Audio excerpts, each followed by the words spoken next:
Úgyhogy hangos csendélet lesz. Hunor, hát. Hol a baba? Hol a baba Hunor? Hát az is igaz. Hol? Itt a Vivian.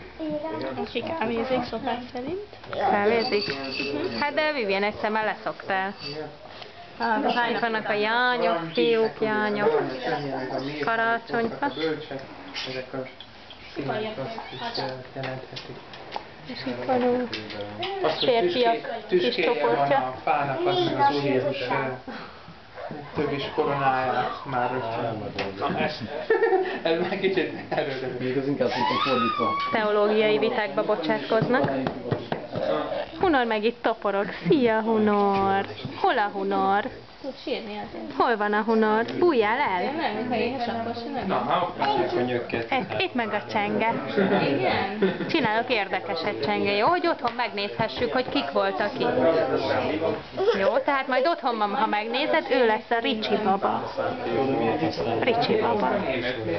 Anna most nincs itt. Jaj! Jaj. Ott van Zozó. Aki nem szereti, hogyha felveszik. Jó, ez rossz példa volt. Ott meg Niki ott a háttérbe, kiment a Hunorral. Tudod, ki nem szereti, hogyha filmezik? Itt a mellettem lévő. Jó, akkor ő rá közelítünk. Nem. Na jól van, ennyi. Gabesztőt tudod már igaz, simán. Gabesz, ő a nagyfiú. Egész középkorban németek uralkodtak. Tudod? Ez itt a kis csenge. Egyébként